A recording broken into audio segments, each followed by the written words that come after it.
राम राम सा घणी खंबा थार सारा को स्वागत है हमारे यूट्यूब चैनल पर आर एस अकेडमी SGNR। और आप बात करने लग रहा महाराणा प्रताप के बारे में। बात किंग बारे में करा महाराणा प्रताप के बारे में। तो कल आप पहली क्लास लगाई, आज अपनी दूसरी क्लास होगी। ठीक है, पहली बात तो RAS लेवल की तैयारी करवाने लग रहे हैं, तो नोट्स भी तो RAS का है। आपको जो नोट्स करवा जा रहे हैं, कल वाली क्लास नहीं देखी तो एक बार देख लेना। वैसे मैं आज रिवीजन करवा दूंगा उसका, परंतु आपको RAS लेवल की तैयारी करवा रहे हैं। ठीक है, क्योंकि जो नोट्स आपको पढ़ाए जा रहे हैं वो RAS के नोट्स हैं, तो थोड़ा ध्यान से पढ़िएगा। महाराणा प्रताप को लेकर जितने भी आपके डाउट है वो सारे क्लियर कर दिए जाएंगे। और जैसे ही महाराणा प्रताप आपका कंप्लीट होता है तो महाराणा प्रताप के ऊपर एक मैराथन क्लास भी लगाई जाएगी। एक बार तो आपको स्पष्ट रूप से करवाया जाएगा, उसके बाद में आपकी एक मैराथन क्लास लगाई जाएगी। उसमें पता है क्या करवाया जाएगा, उसमें जो आपके पुरानी परीक्षा में आए हुए हैं नोट्स के अंदर उनको रंगहीन यानी कि रंग से भरकर आपको दिखा दिया जाएगा। ये क्वेश्चन आपके परीक्षा में आए हुए हैं, इस एग्ज़ाम में आए हुए हैं, और जो नहीं आए हुए वो भी दिखा दिया जाए, जिससे आपको पता चले कि कहाँ से क्वेश्चन उठाए जाते हैं। तो चलिए शुरू करते हैं अपनी आज की क्लास। अगर क्लास अच्छी लगे तो क्लास को लाइक शेयर और सब्सक्राइब कीजिएगा। अपनी आज है दूसरी क्लास। ओके,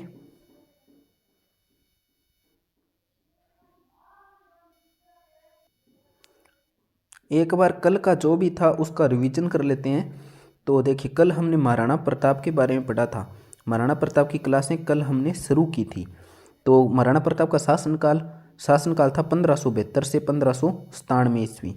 पिता का नाम उदय सिंह था, माता का नाम जयवंता बाई था, बचपन का नाम किक्का था। महाराणा प्रताप के बचपन का नाम क्या था? किक्का। और बिल्लों में छोटे पुत्र को किक्का कहा जाता है। तो ये सब बातें हमने कल की थी, एक बार रिवीजन करवा रहा हूँ।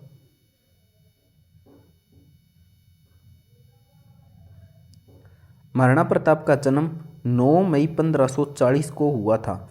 कहाँ पर हुआ था? कुंभलगढ़ दुर्ग में हुआ था। किस महल में हुआ था? बादल महल में हुआ था। किस कचहरी में हुआ था? जूनी कचहरी में हुआ था। वीर विनोद, श्यामलदास जी का ग्रंथ है वीर विनोद। वीर विनोद ग्रंथ के अनुसार महाराणा प्रताप के जन्म की तारीख तो 1539 ईस्वी। क्या थी? 1539। राज्याभिषेक 2 बार हुआ था। कितनी बार हुआ? 2 बार। प्रथम बार गोगुंदा में हुआ था 28 फरवरी 1572 को, और दूसरी बार कुंभलगढ़ में हुआ था। जब महाराणा प्रताप का दूसरी बार राज्याभिषेक हुआ था, कहाँ पर हुआ था? कुंभलगढ़ में। तो उस समय मारवाड़ का कौन सा शासक वहाँ आया था? तो मारवाड़ का राव चंद्रसेन आया था, जिसे प्रताप का अग्रगामी कहा जाता है। किसे? राव चंद्रसेन को। तो नेक्स्ट, कमर पर महाराणा प्रताप के राज्याभिषेक में महाराणा प्रताप के कमर पर तलवार किसने बांधी थी? तलवार तो कृष्णदास ब्राह्मण ने बांधी थी। ये क्वेश्चन स्पष्ट रूप से उठाए जाते हैं, इसलिए गुहिल वंश के अनुसार देखें तो गुहिल वंश की शाखा चली है जिस अनुसार, तो गुहिल वंश की शाखा के अनुसार महाराणा प्रताप 54वां शासक था, और सिसोदिया शाखा के अनुसार महाराणा प्रताप 12वां शासक था। सिसोदिया शाखा में भी बीच में बनवीर आ गया था, तो बनवीर को अगर अंदर जोड़ लिया जाए तो महाराणा प्रताप 13वां शासक बन जाता है। नेक्स्ट, यहाँ तक हमने बातें की थी। लास्ट हमने बात की थी महाराणा प्रताप की जयंती के बारे में। महाराणा प्रताप की जो जयंती है उसके बारे में हमने बात कर ली थी। जयंती ज्येष्ठ शुक्ल तृतीया को। कब? ज्येष्ठ शुक्ल तृतीया को। महाराणा प्रताप की जयंती कब मनाई जाती है? ज्येष्ठ शुक्ल तृतीया को। चलिए शुरू करते हैं। इसके अलावा नेक्स्ट बातें जो आज की क्लास में करवाई जाएगी।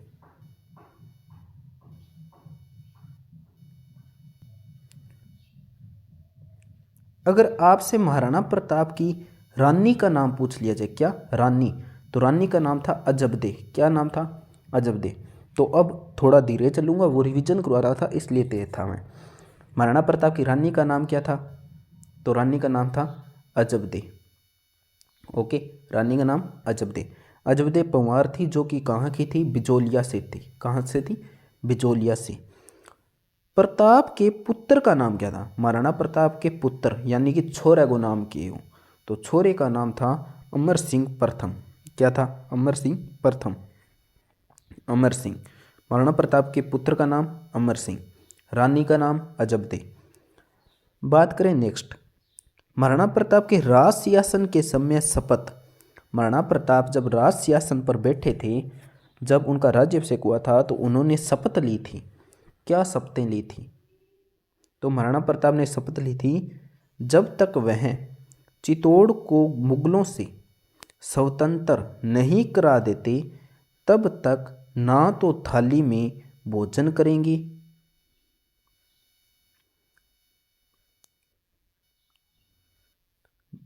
तब तक ना तो थाली में भोजन करेंगे, ना ही बिस्तर पर लेटेंगे। यानी एक बार दोबारा से शपथ क्या ली थी? जब तक चित्तौड़ को मुगलों ने अपने अधीन कर लिया था, आपको पता होगा, तो मुगलों ने अधीन कर लिया था, तो मुगलों से स्वतंत्र नहीं करा देते, चित्तौड़ को मुगलों से स्वतंत्र नहीं करा देते, तब तक ना तो थाली में भोजन करेंगे, ना ही बिस्तर पर लेटेंगे। ये उन्होंने शपथ ली थी। ओके, अब बात करते हैं नेक्स्ट। ये बात इंपॉर्टेंट है। अकबर ने प्रताप को समझाने के लिए 4 शिष्टमंडल भेजे। कितने शिष्टमंडल भेजे थे? 4 शिष्टमंडल का मतलब 4 व्यक्ति भेजे थे प्रताप को समझाने के लिए कि वो प्रताप की अधीनता स्वीकार कर ले, प्रताप उसे खुश रहने के, जैसे कि ये हमेशा आपको पता होगा महाराणा प्रताप जंगलों में रहे हैं और इन्होंने जो जंगलों के पत्तों से रोटी बनाकर, या मैं कहूँ वहाँ से खाना अपना, मतलब कि जैसे हम आम लोग खाते हैं वैसा खाना नहीं खाते थे। तो प्रताप इस भागादौड़ी में रहे। प्रताप का जीवन एक कष्टमय जीवन था, ठीक है, लेकिन प्रताप सदा के लिए अमर हो गए, सबके दिलों में रह गए, क्योंकि उन्होंने अधीनता स्वीकार नहीं की थी और ना ही करनी चाहिए। अकबर ने प्रताप को समझाने के लिए 4 शिष्टमंडल भेजे, मतलब कि 4 बार व्यक्तियों को भेजा था, ठीक है। परंतु क्या महाराणा प्रताप समझे थे? नहीं समझे।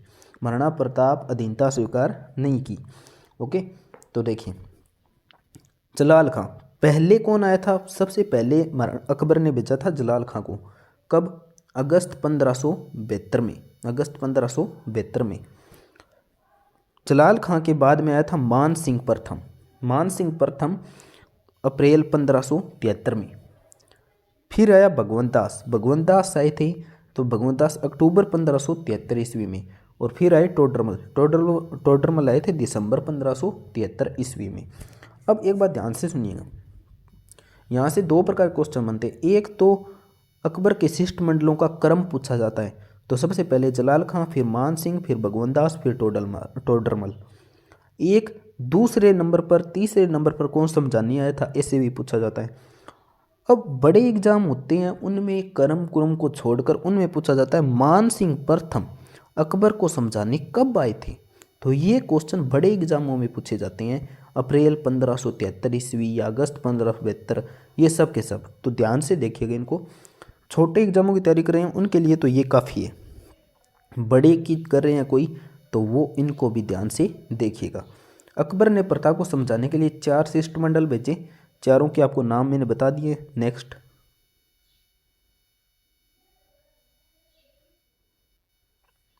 अगर बात करें मेवाड़ की स्थिति तथा कमजोर आर्थिक स्थिति को देखते हुए प्रताप के सामने 2 रास्ते थे। अब शिष्टमंडल तो भेजे थे, परंतु महाराणा प्रताप के सामने रास्ते कितने थे? क्योंकि महाराणा प्रताप का जो एरिया था मेवाड़ का, मेवाड़ के आसपास के सारे क्षेत्र मुगलों ने अपने अधीन कर लिए थे, तो मेवाड़ तो अकेला रह गया। मेवाड़ अकेला रह गया, तो मेवाड़ में महाराणा प्रताप के सामने रास्ते बचे थे 2, क्योंकि मेवाड़ की स्थिति भी कमज़ोर हो गई थी, आर्थिक स्थिति भी कमज़ोर हो गई थी और दयनीय स्थिति भी कमज़ोर हो गई थी। तो प्रताप के सामने वो 2 रास्ते कौन से थे और प्रताप ने कौन सा रास्ता चुना, इसकी बात करते हैं। तो पहला रास्ता था अकबर की अधीनता स्वीकार कर राजशाही जीवन बिताई। अकबर की अधीनता स्वीकार कर लें, अकबर जो कहता है वो करें, और राजशाही मतलब कि राजा की तरह ठाट बाट से रहे। और दूसरा था उनके सामने अपने स्वतंत्र अस्तित्व को रखते हुए अपने गौरव की रक्षा करते हुए संघर्ष करते रहे। ठीक है, ये 2 रास्ते थे, संघर्ष करते रहे। तो ये 2 रास्ते थे। परंतु अब देखिए महाराणा प्रताप ने कौन सा रास्ता चुना? दूसरा रास्ता। कौन सा? कि अपना अस्तित्व नहीं खोना था, अपना अस्तित्व नहीं खोना, और अधीनता स्वीकार तो करनी नहीं थी, तो ये रास्ता तो चुन ही नहीं सकते। ओके, तो महाराणा प्रताप ने दूसरा रास्ता चुना था। यहाँ तक हमने कंप्लीट कर लिया है। चलिए बात करते हैं नेक्स्ट। अब बात आई प्रताप की सेना के बारे में, ठीक है। यहाँ तक उनके पास क्या रस्ते थे क्या नहीं थे वो सब बात कर ली हमने। प्रताप की सेना, रावल सेना का नेतृत्व किसने किया था? तो महाराणा प्रताप की सेना, अब युद्ध होते हैं तो युद्ध में सेना के अलग अलग भाग होते हैं। तो महाराणा प्रताप की रावल सेना थी, उसका नेतृत्व किसने किया था? तो उसका नेतृत्व किया था हकीम खां सूरी पठान ने। किसने किया था? हकीम खां सूरी पठान ने। ये सीधे क्वेश्चन है। प्रताप का पीछा करते हुए मुगल सैनिकों को भाई शक्ति सिंह ने रोका। अब जब हल्दीघाटी युद्ध से प्रताप गए थे, प्रताप वहाँ से चले गए थे कि झाला बिंदा को अपना मुकुट देकर, तो उनका पीछा कर रहे थे मुगल सैनिक। तो उन मुगल सैनिकों को रोका किसने था? तो मुगल सैनिकों को रोका था उनके भाई शक्ति सिंह ने। किसने? शक्ति सिंह। दोनों भाई बलीचा नामक गांव में मिले। ये शक्ति सिंह महाराणा प्रताप से कहाँ पर मिले थे? तो बलीचा नामक, बलीचा एक गांव है, वहाँ पर मिले थे। यहाँ मतलब कि बलीचा गांव में 26 फीट नाले की को पार करते हुए, 26 फीट का एक नाला था, उसको पार करते हुए चेतक का देहांत हो गया। ठीक, तो चेतक कौन था? चेतक महाराणा प्रताप के घोड़े का नाम था चेतक। चेतक महाराणा प्रताप के घोड़े का नाम था, तो महाराणा प्रताप घोड़े का नाम चेतक। ठीक, चेतक का देहांत कहाँ पर हुआ? तो बलीचा गांव में हुआ। ठीक है, दोनों भाई कहाँ पर मिले? बलीचा राजसमंद में मिले।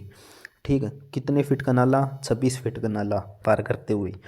ओके, तो यहाँ तक हमने बात कर ली है। अब नेक्स्ट,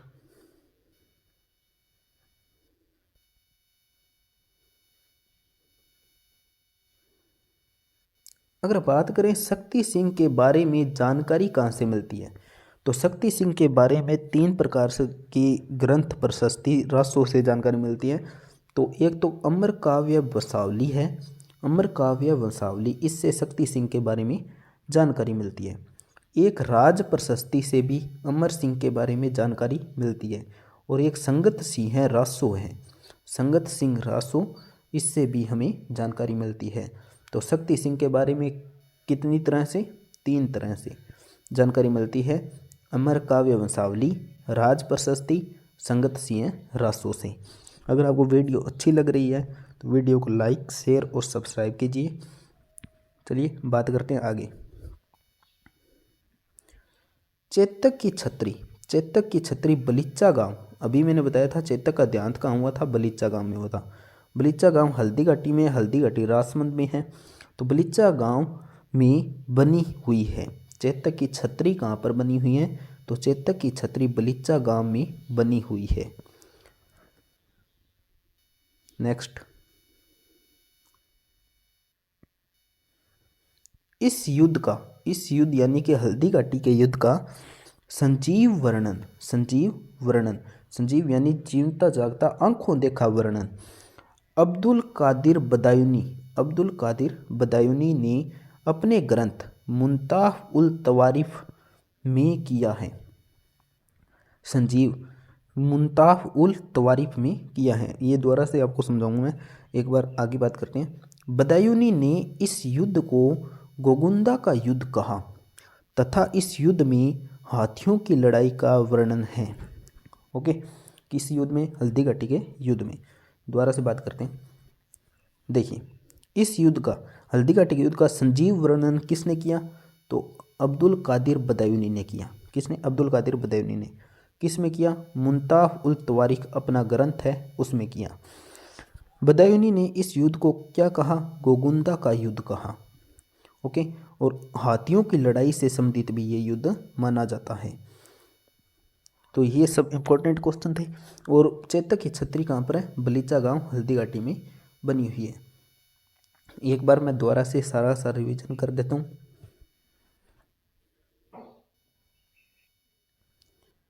चलिए बात करते हैं महाराणा प्रताप के बारे में। हम बात कर रहे थे, महाराणा प्रताप की कल एक क्लास हो गई थी, एक क्लास पार्ट नंबर 2 आज हो गया है। ओके, अगर आपको क्लास अच्छी लगी है तो क्लास को लाइक, शेयर और सब्सक्राइब कीजिएगा। और नेक्स्ट क्लास में हम इस सारे का संपूर्ण रिवीजन करते हुए क्लास को आगे बढ़ाएंगे, तो तब तक वेट कीजिएगा। थैंक यू, धन्यवाद।